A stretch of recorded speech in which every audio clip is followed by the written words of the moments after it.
Hi, everyone. Welcome to Unleash Her. Hey, in case you don't know me, I'm Roberta Campbell, and I'm so happy that you're here today. Thank you so much, and I can't wait to introduce you to my guest today. But before we do, if you are on YouTube, make sure that you subscribe to my channel and follow. And if you're on, Spotify or Apple, hop on over to YouTube so you can see us in action. It's Roberta Campbell Official. So without further ado, I want to introduce you to my friend, um, Michele. And let me tell you a little bit about her first. Michele Berard. She helps aspiring authors and business people who want to establish their thought leadership in their industries get their messages into the world. She can help educate your audience about the self-publishing process and how they can utilize their books to further their careers and develop a business. I love this. Hi, Michele. Welcome. Berta, thank you so much for having me. Thank you for being here. I appreciate this. I can't wait to dig in. Um, Tell us a little bit more about yourself, Michele.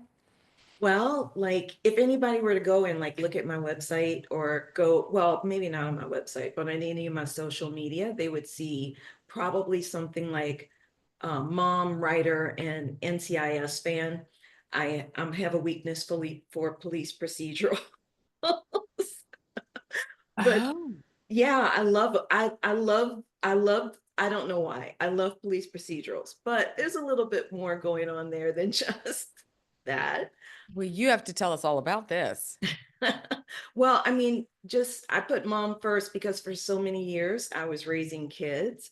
Now they're all grown. Still a mom, changes the way the relationship is, changes how you parent, but you're still there as a parent. Writing, I've been writing since I was a kid.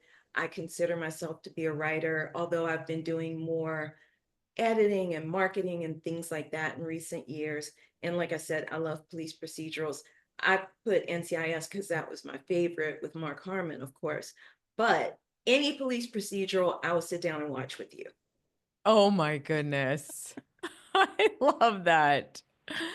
Okay, so back to the writing thing. I love this. So you always had a knack for it. You knew that it was like a gift, right?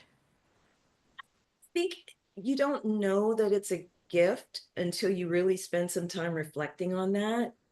I think as a kid, it was just something I liked to do. I remember writing my little poems and things like that and taking them to my favorite teacher, and she would encourage me. I will never forget this woman as long as I live. There are a couple of teachers I will never forget, but the one that I loved the most was named Mrs. Berthelot.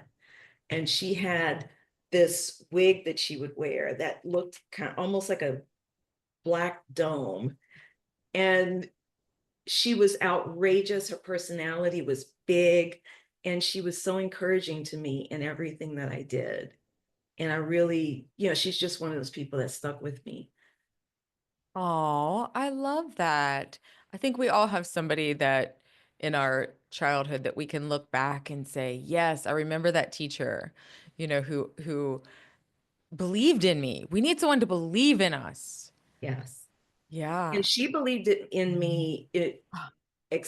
She, remember, this is the South. Mm. This is the early, this is the 70s, just off the civil rights movement, basically. Um, I was a Black kid in a predominantly white Catholic school. In fact, at that time, I don't think there were any Black teachers or anything. And I was one of her top students, and she took her top students at the end of the year to her country club that she belonged to in Diamond Head, Mississippi. And she took me and all the little white kids that were at the top of the class. Mhm. And I didn't realize the impact of what she had done until I'd been there a while, and I realized, oh, some people are like kind of looking at me, like, what am I doing here? And I'm jumping in the pool and having fun.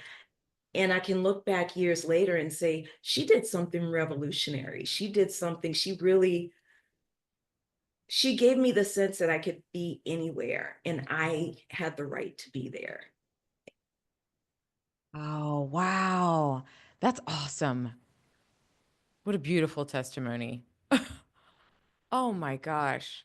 So you had a lot of, you had these people in your life that helped give you that confidence. Yeah, I Because would say I was too stupid to know that I shouldn't be certain places or I shouldn't do certain things because of these people. I totally relate to that. Yes. Oh my gosh. So then you went on. So you went to college. I attended a women's college here in the Atlanta metro area in Decatur, Georgia, called Agnes Scott College. It's a small women's college, liberal arts, which I'm a big fan of a liberal arts education because I believe it teaches you how to think, not just how to perform tasks or do certain kind of work. And because of that foundation at Agnes Scott, I really think that's what gave me the ability to kind of grow in every role that I was in, because it really did teach me how things were connected and teach me how to find information. Uh, it kind of fed that inquisitiveness, that natural inquisitiveness that I had.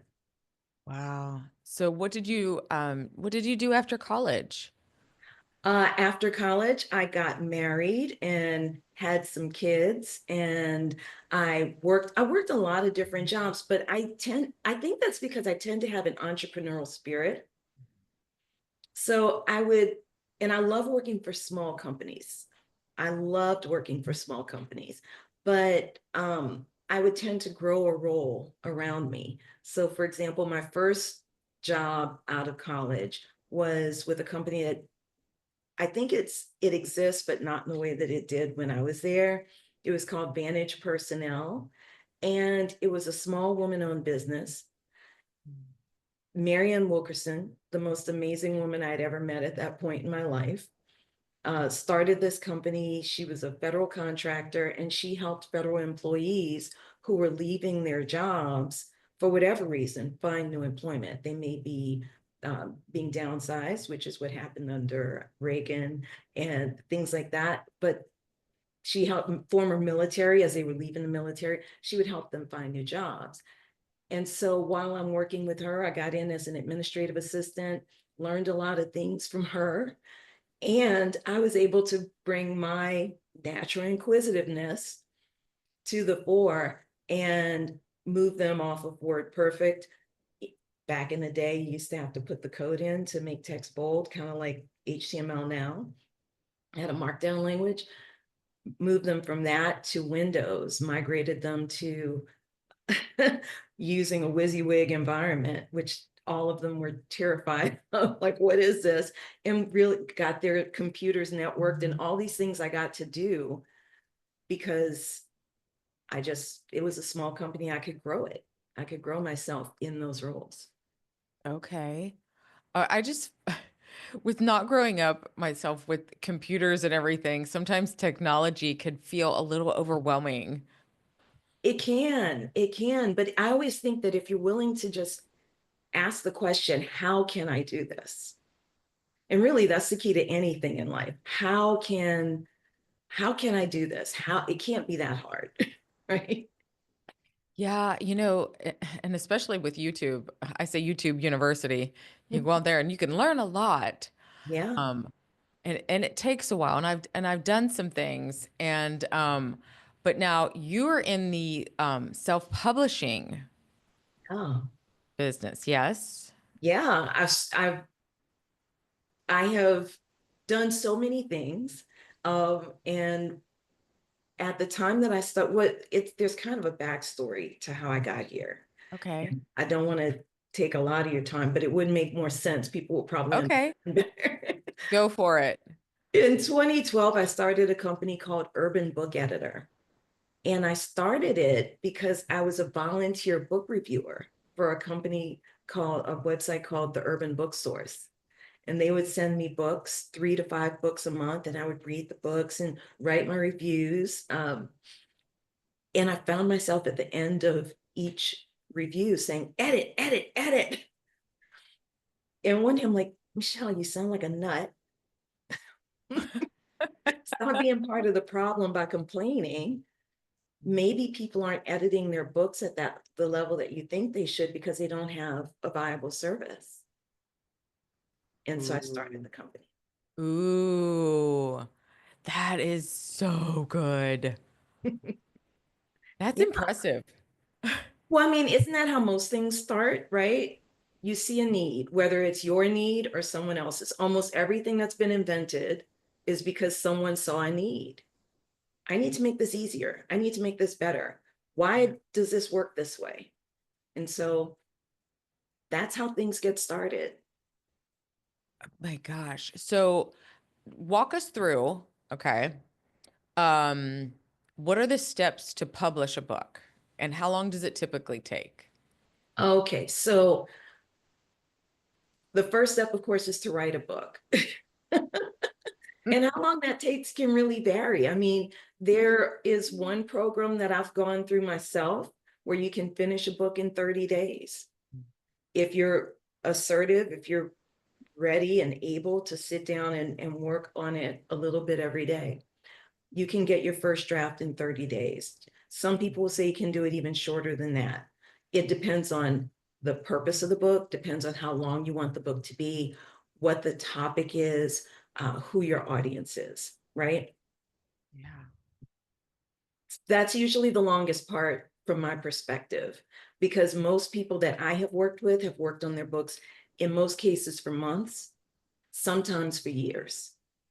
And that's because people put them down, they come back, they've got to live life, right? They've got work, they've got kids, they've got things happen. The next part is the editing phase. Now, here's where I think a lot of people fall down on the job. And this is why I started Urban Book Editor to begin with.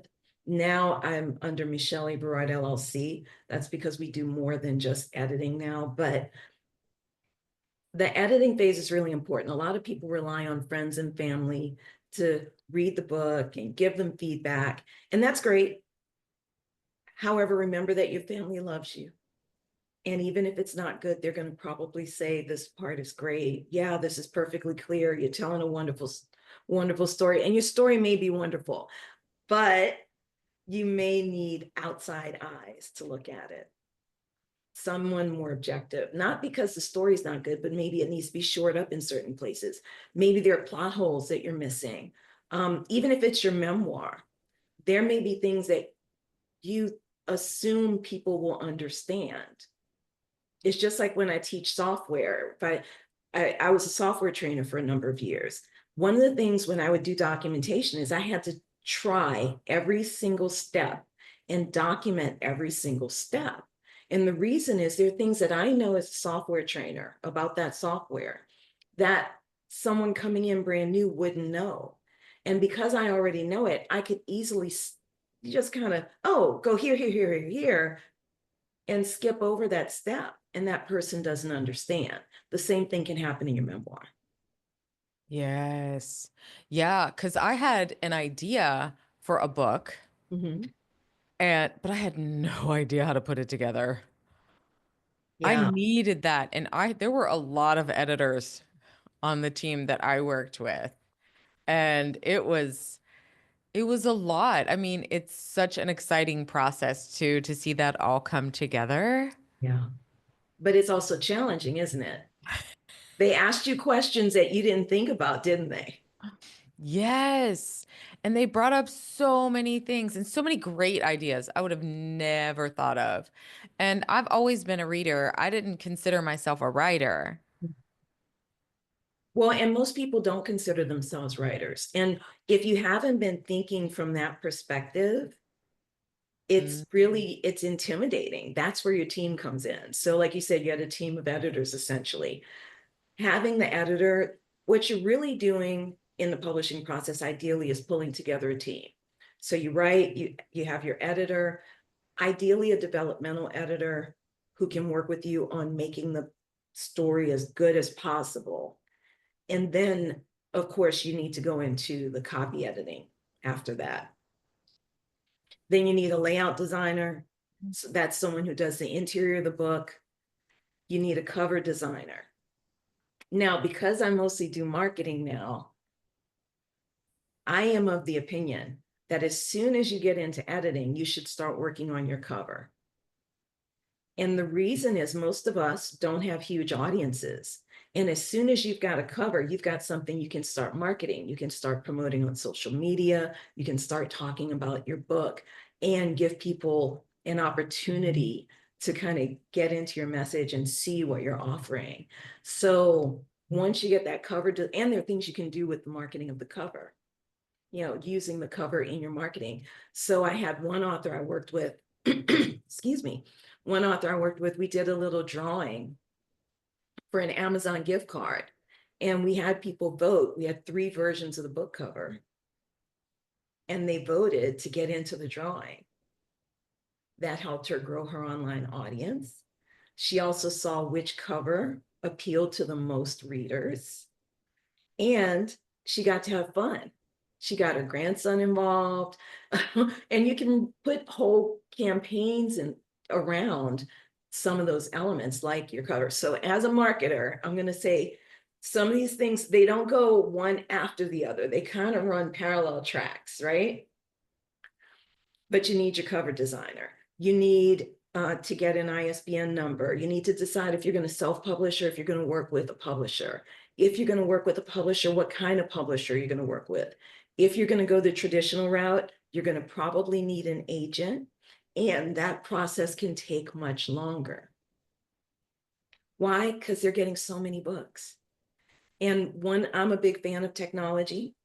I believe that technology really democratized publishing and democratized communications so that now even people who aren't as well known as a Kardashian can get their message out and can grow their audience and can share that really important story that could change someone's life.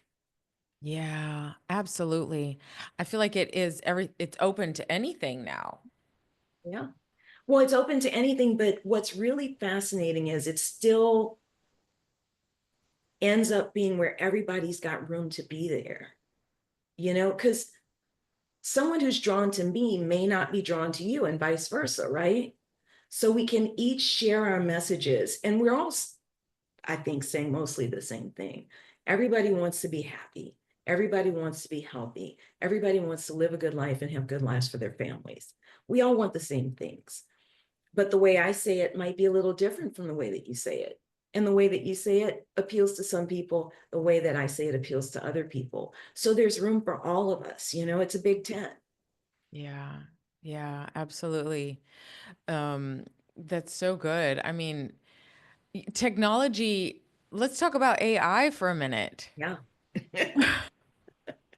I love AI. I think it's great. I think it's Yeah. great. Have you started using AI in any of the things that you do? Well, one of the things that I do is for my like descriptions on my podcasts. It's very helpful, isn't it? Absolutely. And Well, and just giving you ideas. exactly. Exactly. And one of the things it does is especially if you are working by yourself on projects, it can, it's not the same as having a person to bounce ideas off of. But because it's been trained on so much data, it knows what the trends are. It can help you find the trends. So if you're trying to research something, well, would this be a good idea? How do you think, how would this play out to this particular market? It can make your research time much shorter. It can really help you with coming up with information from all over the internet. You're looking for hashtags, Hmm. all kinds of things you can do. And our goal is to work smarter, not harder. Yeah, exactly. And once you learn how to use AI, um, you God, it makes your life so much easier. It does. It does. Now, don't get me wrong. I do have my concerns about our AI overlords at some point, but Yes. that may be Yeah. us kicking the can down the road a little bit Oh, if I we're don't. not careful. Well, you know what's interesting, Michelle? I was watching The Matrix, the movie The Mhm. Matrix last night, and do you know they mention AI? Yeah. And I don't know what year. This has been out for a while. Uh, it didn't it just pass its 20 something year anniversary or something. I feel like I could be wrong about that. Just, it's on my list of things to watch this week. Oh my gosh. Yeah, I was just thinking, oh, I should watch The Matrix again. I love The Matrix. But yeah, it's true. And what's really interesting though is that I think that we have an opportunity here to build a tool that can hopefully help us a great deal and not cause a lot of harm. The challenge is, from my perspective, because humans are so faulty, we have so many personality weaknesses, right? That unfortunately, I think that it's going to be challenging to keep those weaknesses from being programmed into the AI. There has been research already done that shows that AI is capable of deceiving us now. So, I mean, but that makes sense, right? I mean, Yeah. we can lie. Why Yeah. can't AI? Right. Wow. That is interesting. So, what would you tell people? What are the keys to like writing a successful book? I think there are a couple of keys, and it depends on what you're writing, right? The I hate the word authentic. Everybody uses it all the time now. Be authentic, be authentic. But there is something to that. You need to draw on, people used to say, write what you know. It's not necessarily writing what you know, write what you understand, I think is what I want to say. It's a little different. You may not know Paris and you want to have a book set in Paris, but you can learn about Paris. Mhm. But do you understand the relationships? Because ultimately, that's what most books are about. They're about relationships. They're either relationships with other people, relationships with nature, relationships, all the things we learned in school, you know, man versus nature, man versus himself kind of things, right? Man standing in for humans in general. That's the way they used to teach it back in the day when I was in school. I'm telling too much about my age there. But it's about the relationships. So you need to understand the relationships. And if you understand that and you're willing to be vulnerable, Mm, I think that you can tell a winning story, whether it's your story or a fictional story. hmm. Yeah, be yourself, be vulnerable, be open, like really that is authenticity. And you're right, it is a word that's just kind of thrown out there. But when you really sit down and be quiet and you find out really who you are and what you want, it just changes your life. I mean, what was the most challenging part for you when you were writing your book? And you co-wrote it with your daughter, right? Yeah, yeah. Um, Gosh, well, I remember when we first met with the publisher, they said something about 20,000 words or 25,000 words. And I'm like, oh, there's no way. I don't have that much to say. And then, of course, turned into being something. I don't know how many words are in there or whatever, but yeah, it ended up being that. I couldn't see that at first. Yeah. So Realize when you dig deep. yeah. And that's what they were there for, is to pull that out of me. And then I'm like, wait a minute, I've been writing for years, ever since my children were born. I started journals. So I was Oh. like, oh, okay, I guess I am a writer.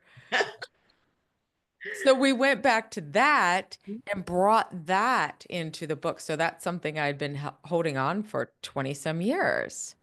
And that's what I mean. A lot of people don't realize that. I mean, that's your most vulnerable writing, right? When you're writing for yourself, just in your journal, that's your most vulnerable writing. Hmm. And just, I'm not a big journaler personally. I record certain things, but I'm not like a daily journaler. I don't know why that is, but what happens with me is like I get on writing jags.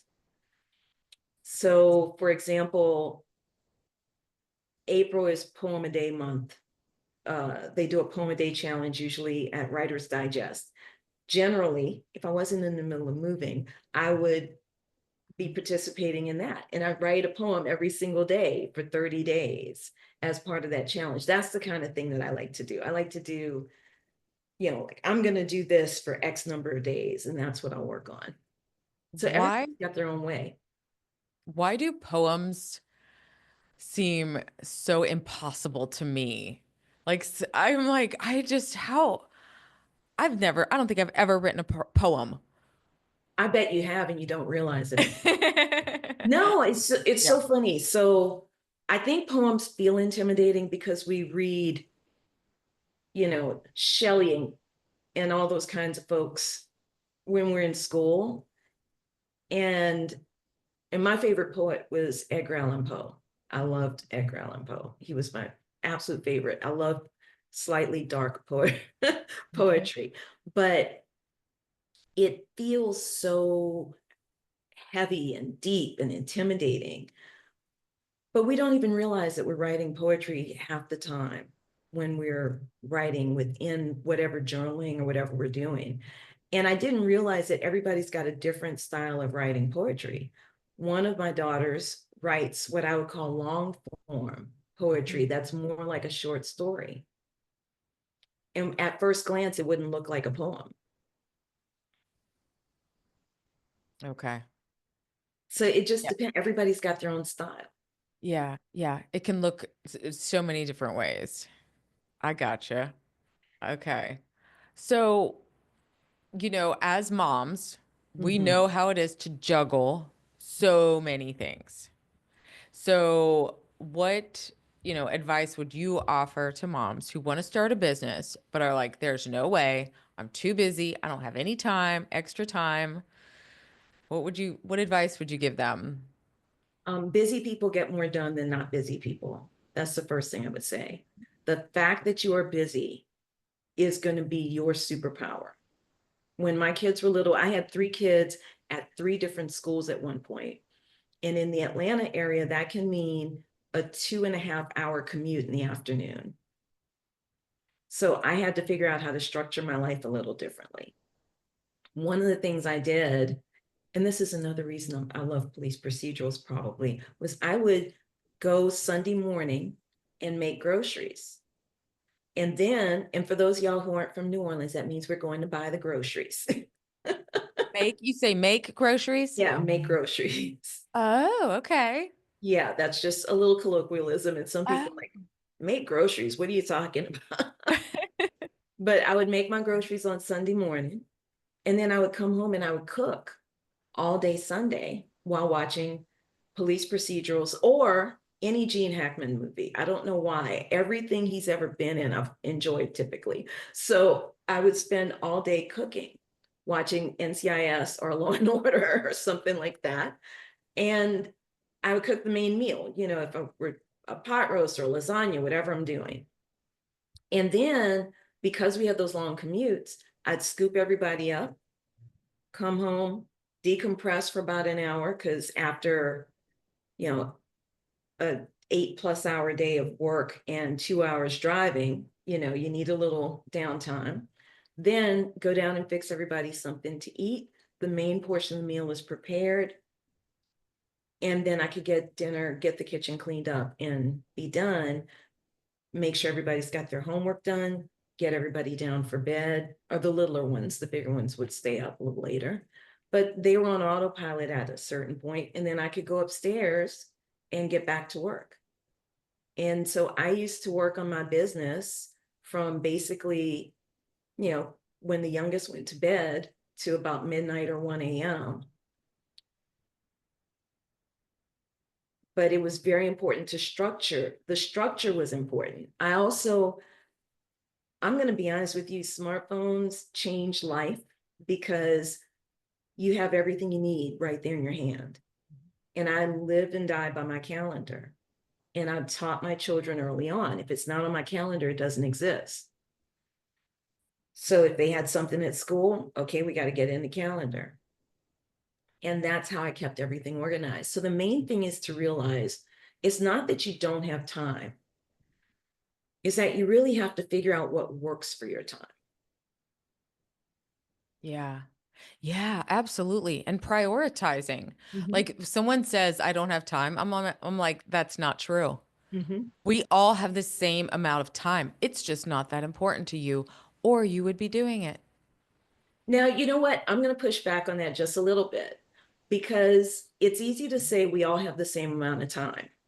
There are the same 24 hours in a day, but I remember from when I was married, I had much less time than my ex-husband. He had time to go play basketball after work. Do you see what I'm saying? I had less time for me. I had less time for the things that I wanted to create. I had because my time was spread out across him and the kids and other things. So I push back on that statement because it's a very popular statement. Oh, they're saying 24 hours in a day. However, I find that depending on where you are in life, depending on your circumstance, that's not entirely, that's not the whole story, right? So if you are a single mom who's working an overnight job, yeah, you have the same number of hours, but you don't have the same amount of time with your kids, Yeah.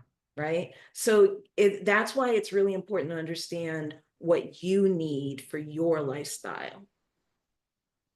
Yeah. And don't you think too, sometimes we're just trying to do too much? Mm-hmm. I've been a single mom for 16 years. So I know what you're Yep. talking about. Yes. And Yeah. there was a time that between raising children and doing everything, there wasn't as much extra time. Where I'm at in my life right now as an empty nester, Yep. I got some free time. Yeah. So yeah, yeah, it's definitely different. But don't you think too? If I look back then, I'm like, I could have asked for help. Well, yeah, some people can't though. Some people don't Yeah, have family, some people don't have friends, you know.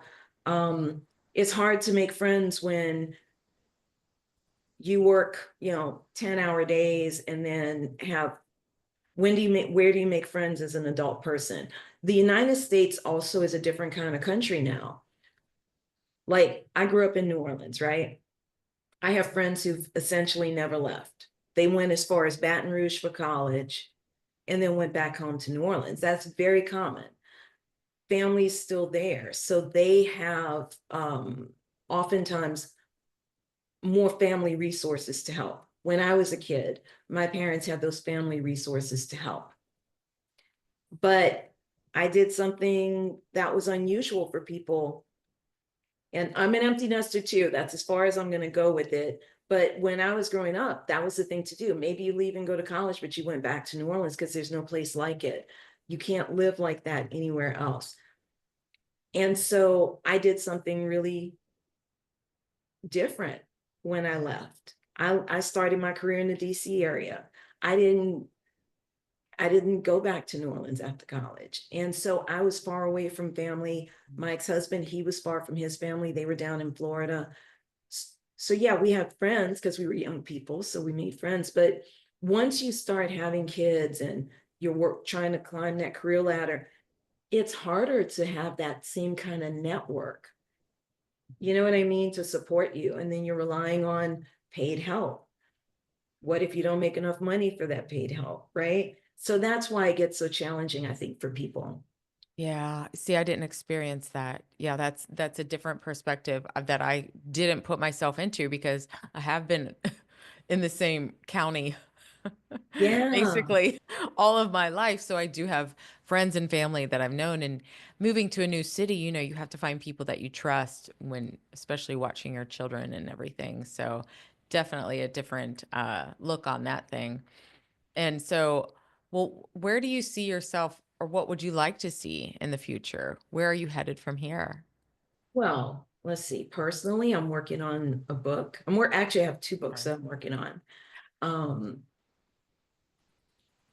Two books at one time? yeah, well, one is One is memoir, and the other is a fiction series. So I think that's why I can do that. But I'm working on some writing projects.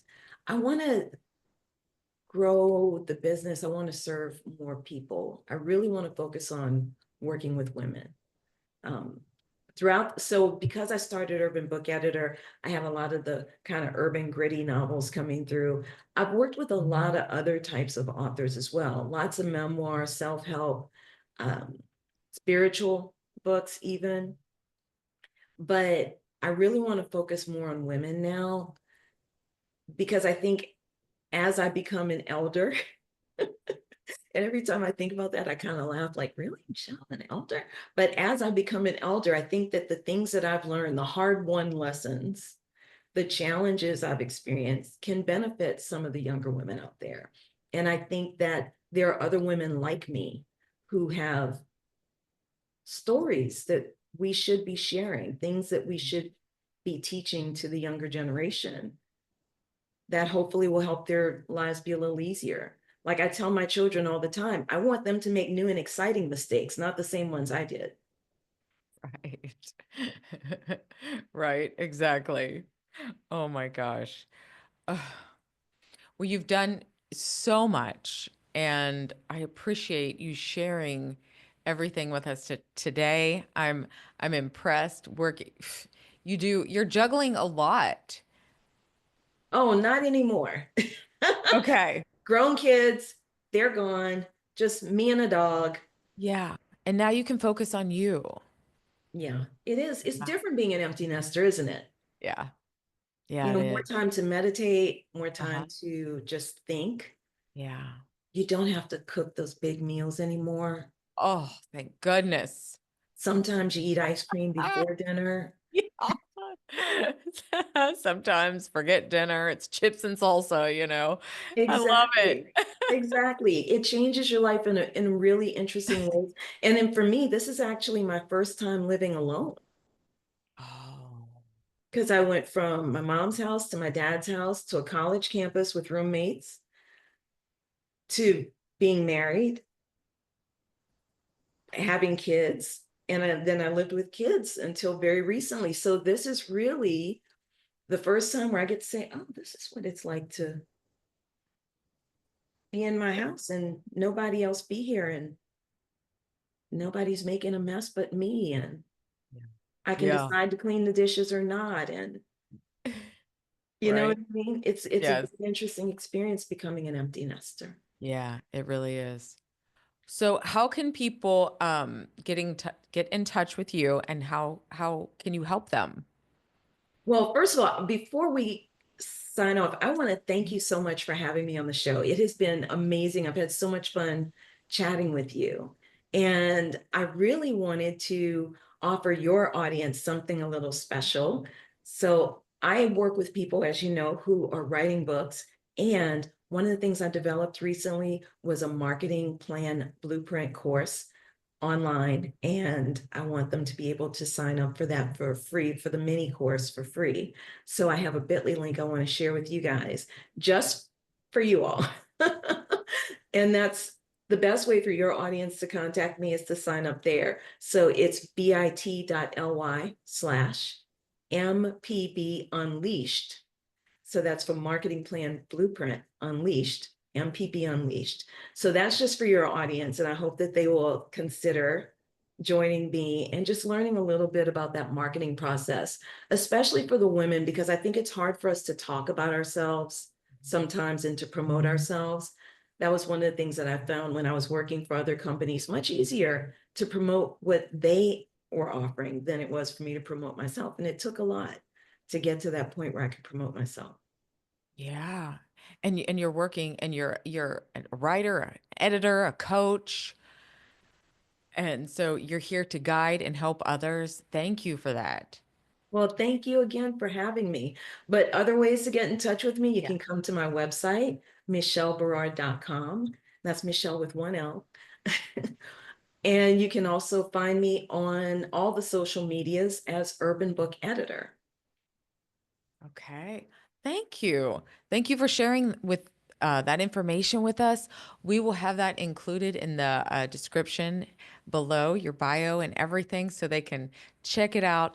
Thank you again, Michelle, for sharing with us. I'm very proud of you, everything you've done. I know how crazy and challenging it can be sometimes, juggling all those things from the past, you know. Now we're free. Yay. Free to be me. So thank you again. And thank you everyone for joining us here today. It was my pleasure having you all. Make sure that you go check out Michelle's information and website. She has a lot to offer. So thank you again. Guys, have a blessed day. And remember, if you haven't done so already, please follow, subscribe, like this podcast so we can have other hosts, other interviewees here on my podcast. Thank you all again. And until next time, we'll see you all later.